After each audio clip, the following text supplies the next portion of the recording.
इति विषम्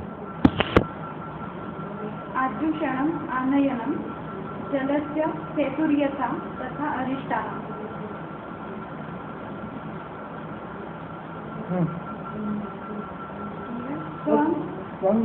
मांसगतं साहो दहति विषं श्रावणं हरति रक्तात् पीतं वमनैः सद्यो हरेत् विरेकैः द्वितीयेषु। ठीक आहे, याचा वेग आहे वेगांमध्ये जाण्यापेक्षा आल्यापण दिस आदौ वगैरे पीतं वमनैः सद्यो हरेत् विरेकैः द्वितीयेषु।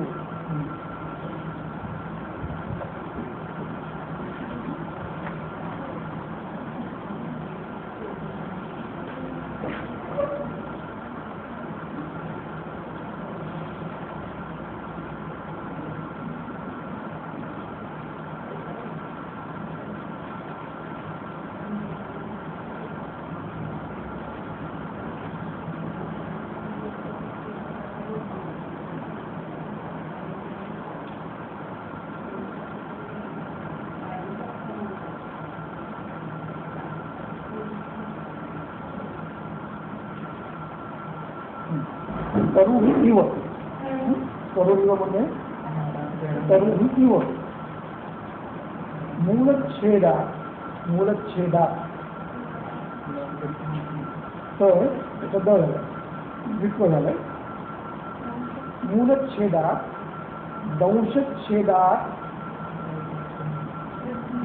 दंशच्छेदात न वृद्धीने विषम मूलच्छेद केला की ते विषय वेग घेत नाही, वेग वाढत नाही.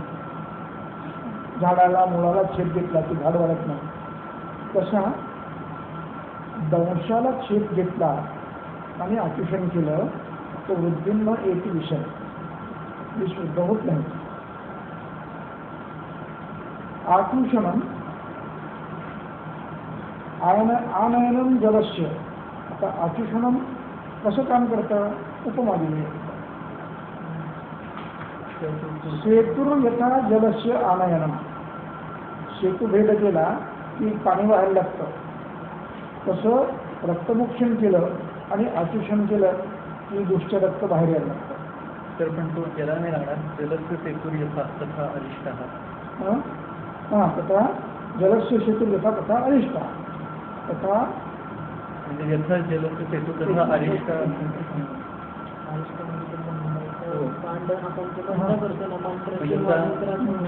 जलाला सेतू टाकून जल अडवत तसं अरिष्ट हे विषयाचं प्रसार थांबवतो.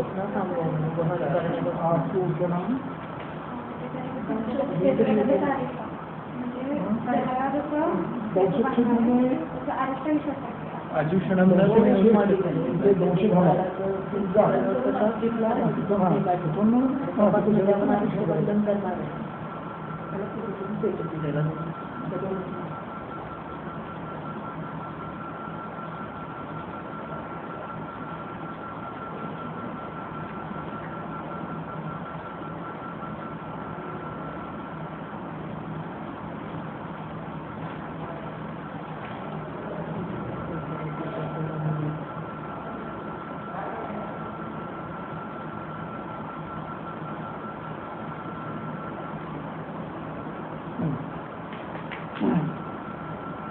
काय करायचं.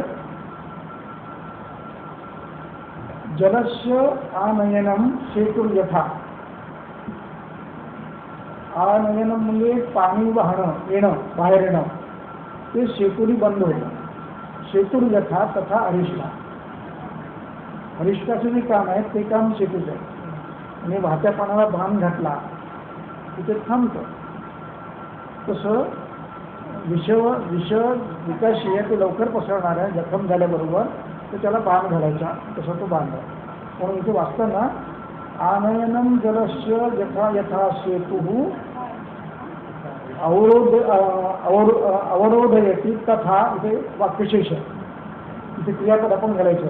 यथा सेतु जलस्य आनयनम रुणद्दी तथा अरिष्टः विशेष्य नयनम रुणद्दी असं वाक्य करायचं. लक्षात. म्हणजे आनयन म्हणजे वाहणे पाणी वाहत आहे त्याला बाण घातला, पाणी थांबलं. व्हायचं थांबते पाणी बाण घातला की आपण याला बाण घालतो पाणी वाहून जाऊ नये म्हणून तळे करतो तसं ते याला पाणी थांबवतो आपण व्हायचे.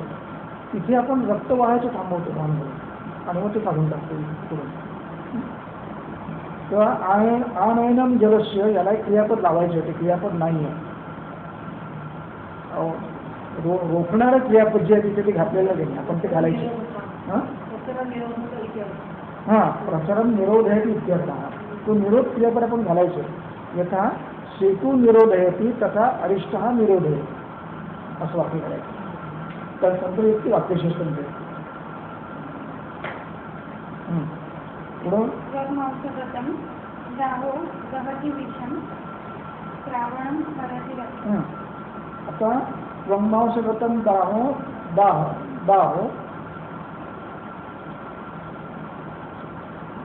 हे विष जर त्वग्मांसाचं गेलं तर ते दाह करतं.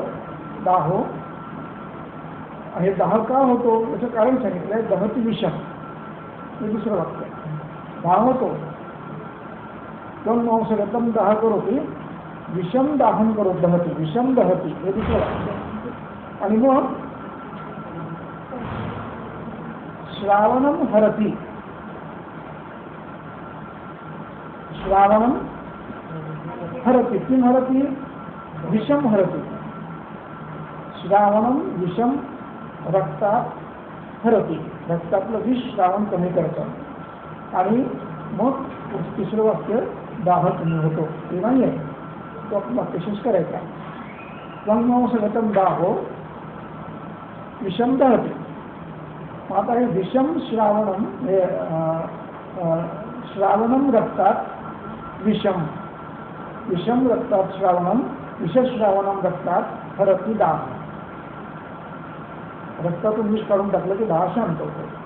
असे वाक्य ते तुम्हाला तुम्ही करायला लागतील. आता इथे एक थोडं चुकलं आहे, काय चुकलं मला माहीत नाही.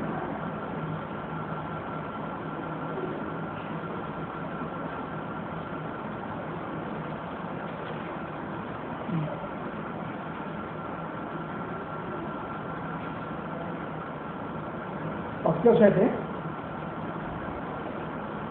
रक्तात विषम श्रावणम एवढंच वाक्य आहे. रक्तातून विष बाहेर काढणं एवढंच वाक्य आहे. आणि मग आता पुढचं हरती याला वेगळे वाक्य करायचे. दाहम हरती विषम हरती दाहम हरती. रक्तश्रावाने काय होतं विषाचं हरण होतं आणि दाहाचं हरण होतं. असं हरतीला आपण कर्म वेगळे जायचं. दाहम हरती विषम हरती. रक्तात श्रावणम विषम हे वाक्य पाहिजे. श्रावणम विषम विषम श्रावणम. श्रावणम ही त्यातली अभिप्रेत कृती आहे, कर्म क्रिया.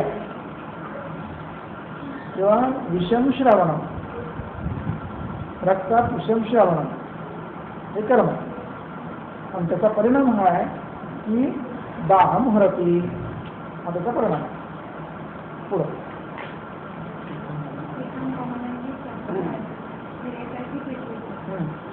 पीतम यदि जर राहण्याला जाऊ शका बाळ.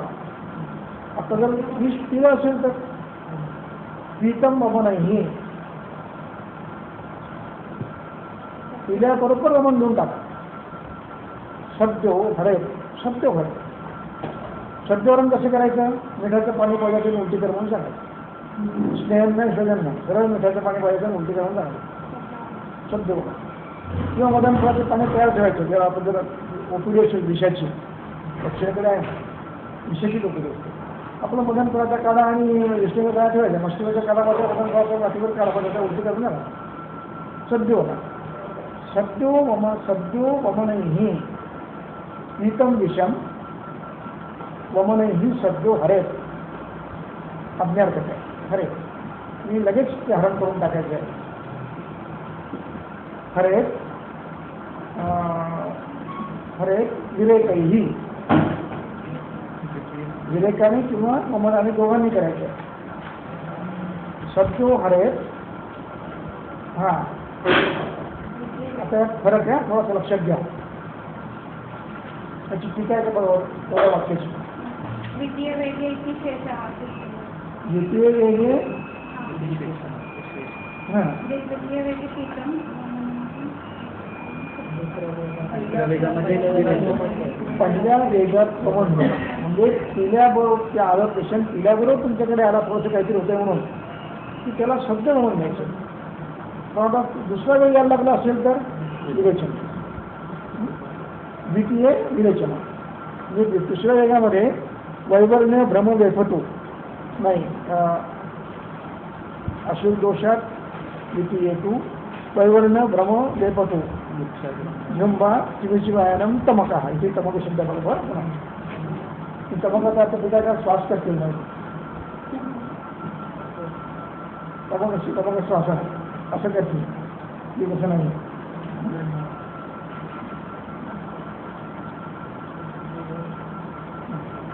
द्वितीयेतू विरेचन.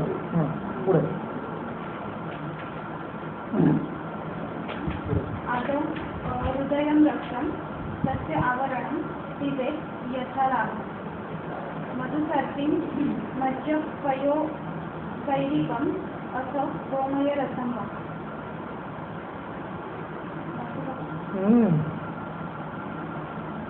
इक्षु सुपक्वम् अथवा अर्थ कळला का. मधुसर्पी ही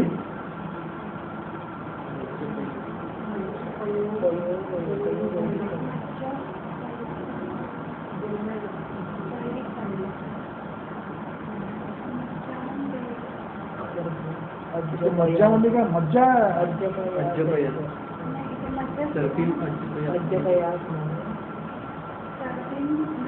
पण आहे ना सर्पिली आहे ना सर्पिली मज्जपयोजन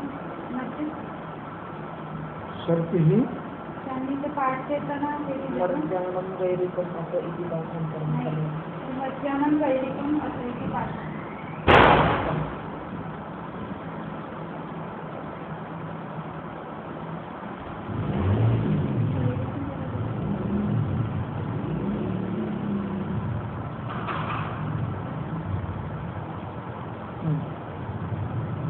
मज्जा संशयास्पद आहे. मज्जा कुठे मिळणार आहे. म्हणजे प्राण्याची मज्जा तयार पाहिजे दवाखान्यात. तिथे विष जास्त तिथे मज्जा तयार पाहिजे. म्हणजे मज्जा एखाद्या प्राण्याची मज्जा पय आणि गैरिक हा एक कल्प झाला. मधुसर्पी एक कल्प झाला. मज्जा पय आणि गैरिक हा दुसरा झाला. आणि तिसरा गोमय रसम वा गाईच्या शेणाचा रस. 3 कल्प झाले. आता पुढे इक्षुम वा इक्षुम सुपक्वम अथवा. आता इक्षुम सुपक्वम अथवा याची टीका आहे का.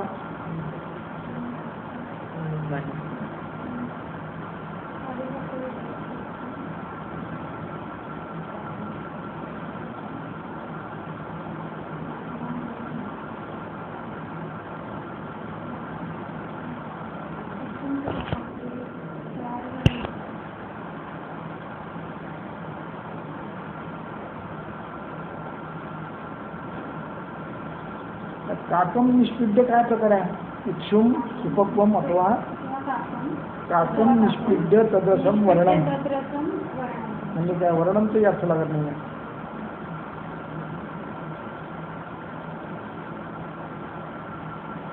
ठीक आहे त्याला फोन करून ठेवा. डिक्शनरी बघूया आपण वर्णम म्हणजे काय ते. अश्रूप आता अश्रूप वेगळा शब्द आहे. भस्मम वा मृदम वा. भस्म खा किंवा माती खा. माती पाण्यात मिसळून किंवा भस्म पाण्यात मिसळून किंवा छागादीनाम अश्रूप पिबेत आशू इतक्या 3 गोष्टी प्यायच्या. म्हणजे इक्षू अपक्व सुपक्व इक्षू अथवा काकम निष्पिड्य तद्रसम म्हणजे काकम नावाची वनस्पती असावी. काकम निष्पिड्य तद्रसम वर्णम म्हणजे काकांना त्याला तो त्याच्यात आपल्याला काय खाली काय आणखी पुढे काकांना आलाय. काकांना खाली आलाय. खाली आहे. इथे काकमचा अर्थ बघायला लागेल. इथे खून करून ठेवा बघूया. निष्पिंडकदशम वर्णम. आणि वर्णमचा पण अर्थ बघणं आवश्यक आहे. वर्णम म्हणजे काय? तर निर्वाण लघुकोशमध्ये वायुवर्ण म्हणून वर्ण असतो. वायवर्णम म्हणजे तुमचे वायवर्ण म्हणजे गिरतरू. गिरतरू म्हणजे आपलं हे वर्ण, वरुणाचा काळा. वरुण पण लिहिला त्यांनी आणि वायुवर्ण असं दोन्ही लिहिलं. वरुणच म्हणजे वायवर्ण. वरुणाचा पर्याय वायवर्ण आहे.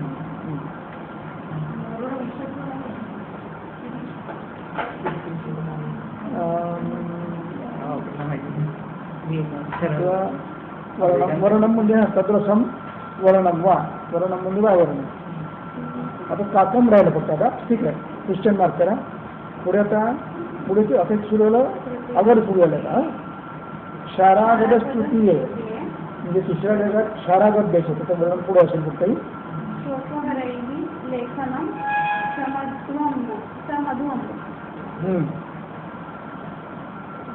शारागतम तृतीये शोकहरैः लेखनम समध्वंभू.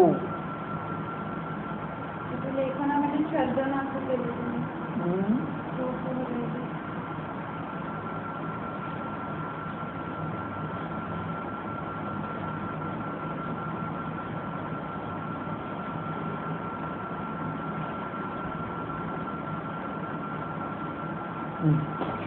तृतीय वेळात काय सांगितलंय? तृतीय कुठे शब्द? तृतीय कुठे आलं? तृतीय शारागत तृतीय शोभम शोकहरैः लेखनम समध्वम. आता मागच्या पदावरती तृतीय वेगाची लक्षण सांगितलं ते बघ.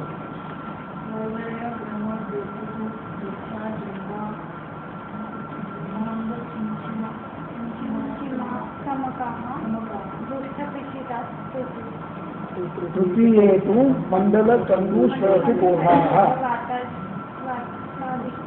चतुर्थे 10 मूर्छा शूलमूर्छा विजादिनाम. तमसदर्शनम पंचमे. षष्ठे इतका. सप्तमी मरण. तेव्हा तृतीयामध्ये काय तर प्रथमात हे प्रथमात काय आहे? हे प्रथमे. द्वितीय वैवर्ण्य. वैवर्ण्य भ्रम.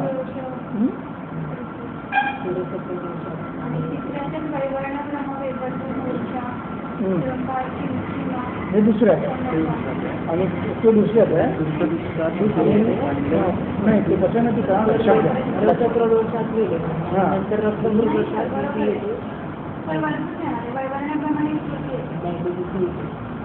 नाही बघा पुन्हा एकदा. कृष्णा त्यानंतर अश्रुप्रदोषात द्वितीये तु वैवर्ण्यम.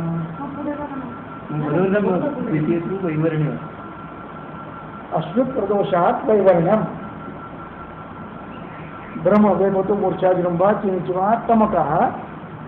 आणि दुष्टपिशीयात तृतीये मंडलम.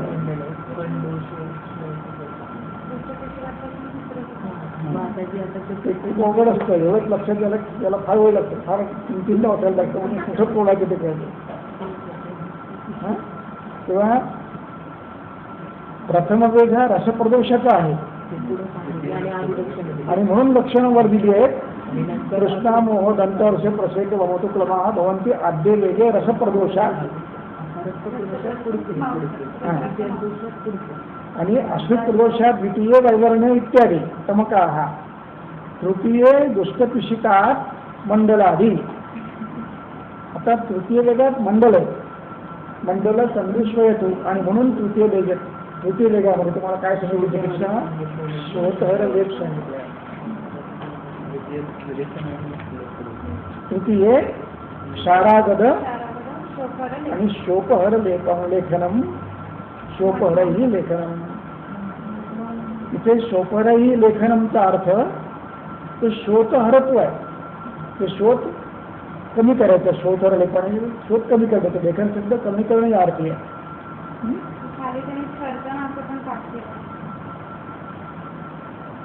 लेखनच बरोबर. कारण शोकहरही लेखनं, लेखनमचा अर्थ ते जिरवणं, लघु करणं असा आहे. म्हणजे खरवडणं असं नाही आहे. लेखनांचा अर्थ ते त्याला क्षीण करत जाणं असा अर्थ आहे. आणि समध्वंभू, त्याला मध्वंभू कायला द्या. आता चतुर्थ वेगे, गोमय रस चतुर्थ वेगे सपपित्त मधुसर्पी. मग चतुर्थ वेगात काय लक्षण असतात? सर्दी अंगशूल मूर्छाद्या. दाह, छर्दी, अंगशूल, वातादी लक्षणं, वातपित्त कफाची लक्षणं, त्यातनं दाह, छर्दी, शूल, मूर्छा ही उत्पन्न. आणि मग त्याला काय करायचं? गोमय रस त्यात गोमय रस, कपित्त, मधु आणि सर्दी. बरोबर. चला पुढं. काकांड शिरीछाप्या स्वरसेना अच्योतन अंजने नस्य. शात पंचमे. पंचमात लक्षणं काय आहेत? नीलादीनाम तमसम. वेगवेगळे वर्ण दिसतात, आणि अंधार दिसतो, याची ते नश्य आहे. शिरीषाभ्याम स्वरसेन अश्चोतन नश्य. बरोबर केलं. डोळ्याची चिकित्सा आणि नश्य, नश्य. शात पंचमे. षष्ठीमध्ये काय केलंय? संज्ञायाः स्थापनं. षष्ठे हिक्का. षष्ठे लक्षण हिक्का आहे. हिक्कायां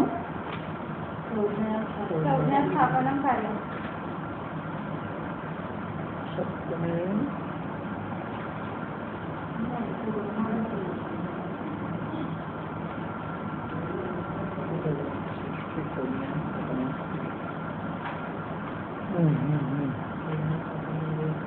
बरं का. आता इथे वाक्यशेष आहे, तर समजून घेतात त्याला की षष्ठी हिक्काच सांगितले फक्त. पुढच्या अवस्था येऊ शकतात म्हणून तेव्हा शोधण्यात. हा, तिथे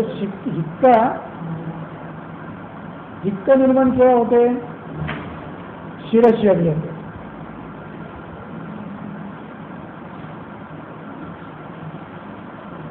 बघा आता 9 सिद्धिस्थान 9.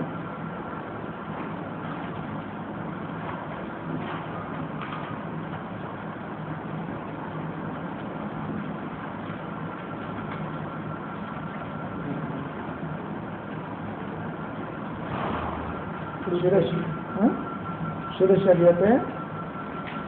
पहिल्याच शिरशी आली होते. किती आहे? बरोबर आहे. पेना किती आहे? रुची अभिहते. हां, हृदय देतं त्याच्या खाली, त्याच्या खाली.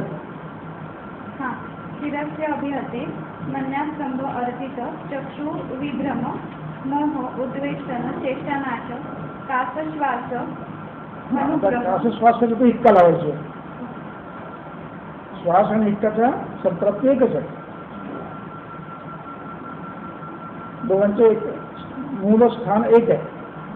अभिव्यक्तीचं स्थान, मूलस्थान सगळंच एक आहे. त्याचं हा प्रश्न येऊ शकतो, मूलस्थान ऐक्या त्याचं स्पष्टीकरण करा म्हणून.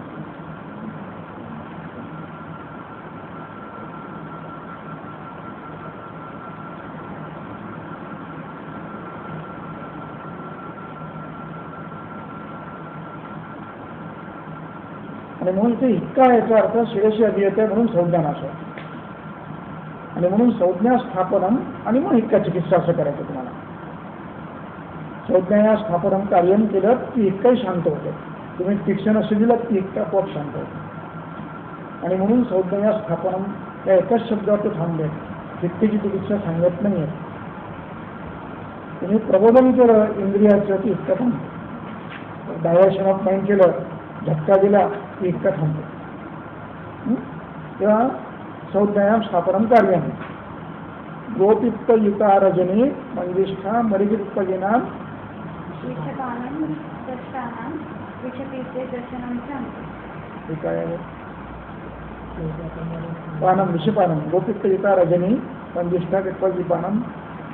आता विषपानम दष्टानाम हे विरुद्ध चिकित्सा. म्हणजे स्थावराला जांगम देवा, जांगमाला स्थावर द्यावं असं आहे ना. गोपित्त वगैरे त्याने अच्युतनादी शोध नाही. हां, तर हे गोपित्तादी रजनी हे अच्युतना करता यांनी ऋतुविरजन हे याच्या करता आहे तुमच्या नष्ट करता रजनीयांचं पित्तली पानं मुले हो ठीक आहे ते पित्तली पानं आता रजनी अष्टोत्तर अनुषेधनीया अंते तु सप्तमेवेगे सर्पेण दशनं कार्यं विषपानं दष्टानां विषपानं आणि विषपीके दशनं च असं वृत्त करायचं. चला पुढे शिखिपित्तार्धयुतं त्यात पलाशबीजम् अगदो मृतेषु वरः वार्ताको हानिकागार धूम गोपित्त निंबम वा हानिक आगार धूम गोपित्त निंबम वा गोपित्त इतैः गुटिका कार्या सुरसा ग्रंथी विरजनी मधुकपुष्पैः षष्टा अमृतेन तुल्या श्रीश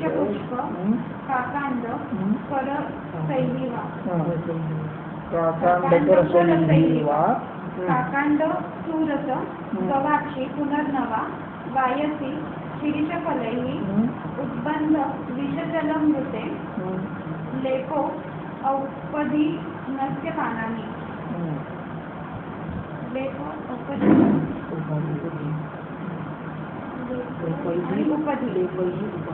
उपदी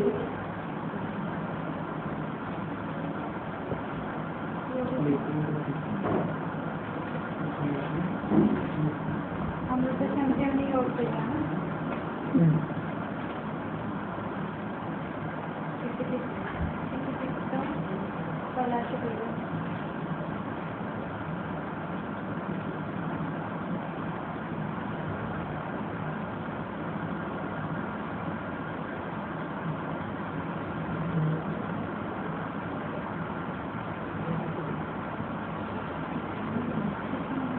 पहिली ओळ स्वच्छ आहे. पहिल्या ओळीमध्ये शिखिपित्त म्हणजे मोराचं पित्त त्यावेळेला नाही रसी करायचं दुकान काळात आता ते कठीण आहे. आता बंदी आहे मोड मारायला. पण शिखिपित्त अर्धलिकम शाक पलास बीजम शिखिपित्त आणि अर्ध्या मात्रेमध्ये पलाश बीज एकत्र करायचं आणि हे अगद आहे. मृतेषु वराह किंवा मृतेषु शब्द करता मृतेषु मृत इव अशा अर्थ येतो माझ्याला शोधतो मृत इव समजा त्याचा अर्थ मेल्यासारखा निश्चय पडलेला आहे त्याला हे अगद द्यायला हरकत नाही पाहिजे. शिखिपित्त युक्त. त्यानंतर दुसरा कल्प वार्ताको हानिक आगार गोम गोपित्त निंबवा है दुसरा कल्प झाला. तिसरा कल्प सुरसा ग्रंथी विरजनी मधुक पुष्टकही यांच्या गोपित्ताने गोपित्त टाकून गुटिका करायच्या. हा तिसरा कल्प झाला. त्यानंतर शिरीष पुष्प काकांड रस रसईर्वा अमृता शस्ता अमृता रसेनं यांचं तुमचं चूर्ण घ्यायचं आहे.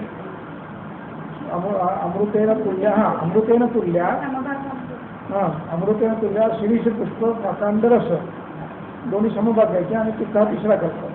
चौथा कल्प काकांड सुरस गवाक्षी पुनर्नवा वायसी शिरीष फलैः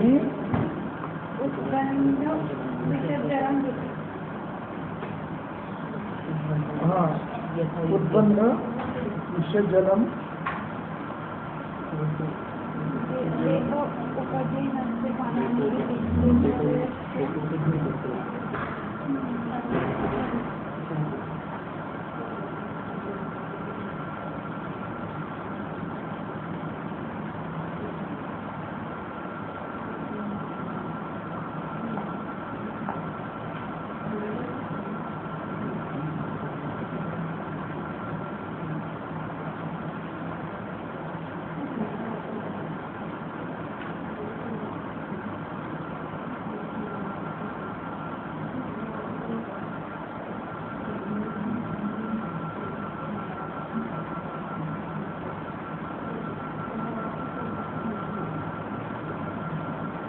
उद्बंध म्हणजे काय? यथायोग्यतया उद्बंध म्हणजे काय? उत्पन्नादिषु यथायोग्य उत्पन्नाचा असं दिलंय का? उत्पन्नादिषु यथायोग्यतया ज्ञेय.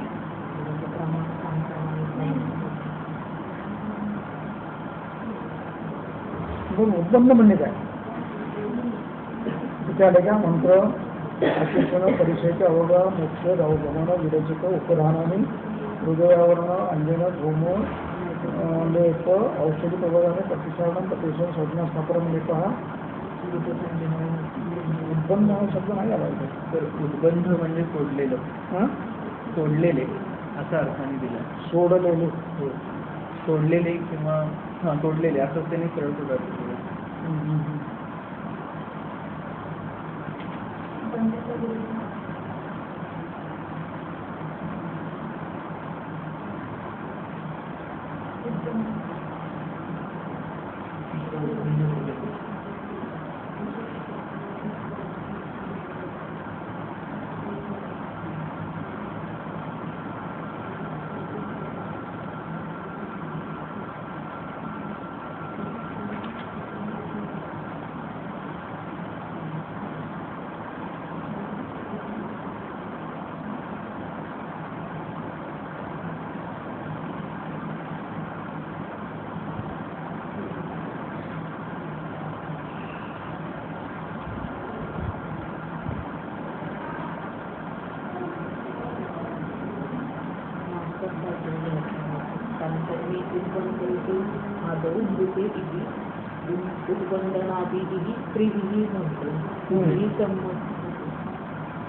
उद्बंधनात ऋते विषयात ऋते जलात जलम ऋते.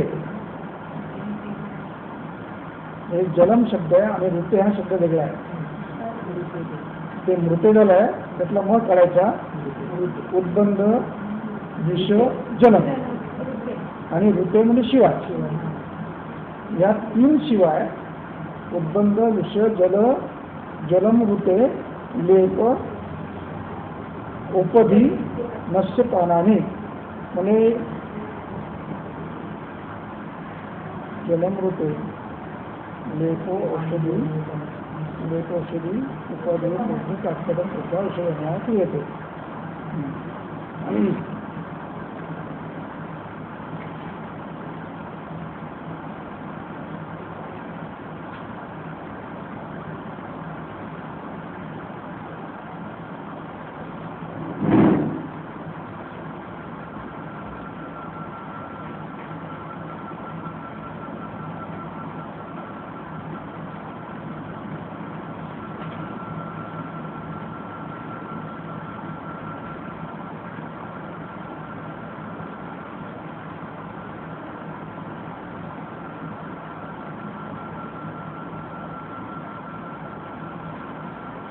आणि उपधीचा अर्थ व्याधी असावी नाही. उपधी म्हणजे व्याधी. उत्पन्न आहे. पुढच्या वर्षाचं लेखो उपधी उपधीचं सांगितलं आहे सोडलेलं आहे. नाही त्यांनी दोन शब्द पुढे करून फासाचा दोरा किंवा गळ असं त्यांनी सांगितलं.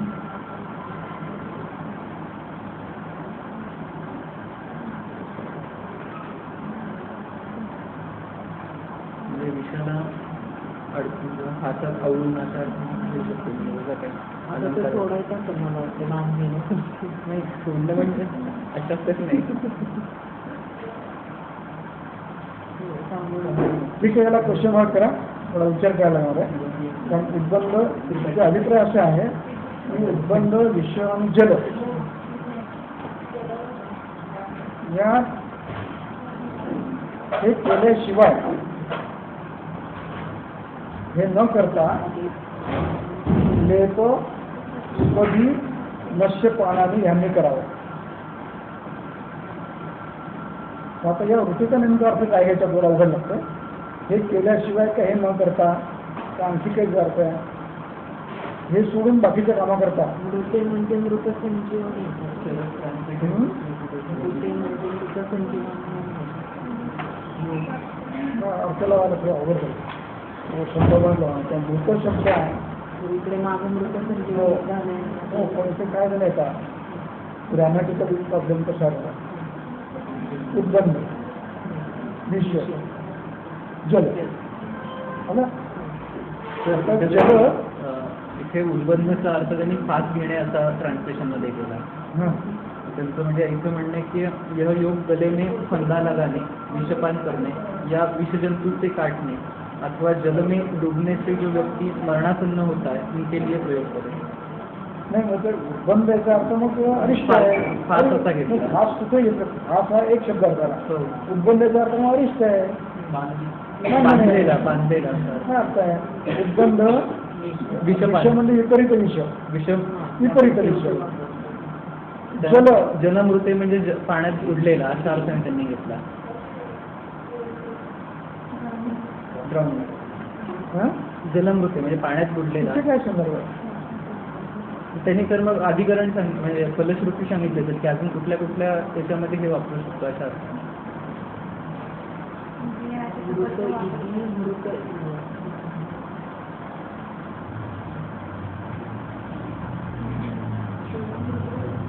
हा तो असा जर असं लावायचा झाला तर उद्बंध मृते विष मृते जल मृते लेप औषधी नस्यपणाने पुरिया असा अर्थ लागतो. तर आता हा मुद्दा असं घेत राहतो की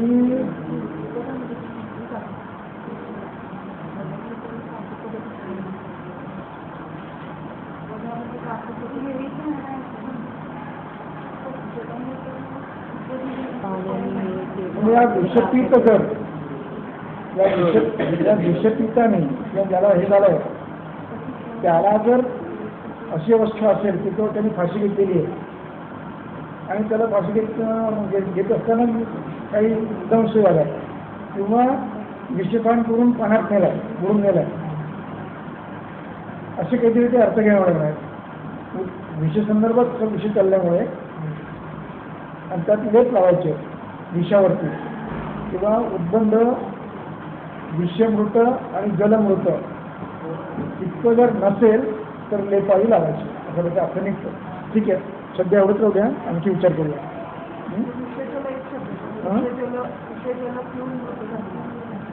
विषजल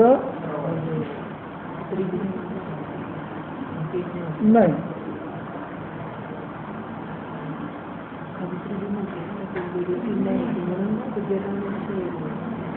विषय जलम होते विषयाचा तो विचार करायला लागेल बरं का विषय जलम होतं पण उत्पन्न इच्छाचा होते की उत्पन्नाची वेगळी संबंध उत्पन्नामध्ये विषामध्ये जलमृते उद्बंध इत्यादो मृते की उद्बंधारी पृथ्वी मृते संबंध होते मृतेश शब्द होतो. ठिकाणी लागला उद्बंधाने नेलाय खास लोक नेलाय विषाने नेलाय आणि जलम नेलाय म्हणजे विषाने नेला आहे आणि फास लावलाय विषाने नेलाय आणि पाण्यात बुडालाय असं एकत्र आलं तर हे करायचं हे करायचं नाही. करायचं की करायचं नाही करायचं असं सोडून मृत शब्द आपण मृतेने गेला मृतेने नाही गेलाय ऋते नाही मृते इतक्याने नेला असेल तर लेप औषधी अशुपणाने करा. चला ठीक आहे आलं बरं बरं तुम्ही जवळ ते परत हे पण दिले अष्टमेधू वेगळे पहिला युग मृतसंजीवनी तसे तिथे पण मृतेश्वर आला. हां तिथेही मृत आहे इथे मृत शब्द आहे मृत संजीवनीचं तो मृत तिथे आला त्याने. मला संशय असा होता की जलम ही 3 वेगवेगळ्या विषयांचं त्यांनी हा केला समास केला आहे आणि म्हणून ते जलम एकवचन केलं म्हणजे त्याला काय म्हणतात द्विगु समास आणि म्हणून त्यांनी एकवचन केलं असं मला वाटलं. हां म्हणून ते मृत्य हृत्य वाटलं मला जलम मृत्य हां तर ते जल असं ते जलमृत्य विषमृत्य जलमृत्य असं ते आहे. चल आपल्यावर प्राणयक हम्म. कांशी शैलय आता रोचन एक घेऊन घ्या डोकं दुखायला जाऊन काय झालं? काहीच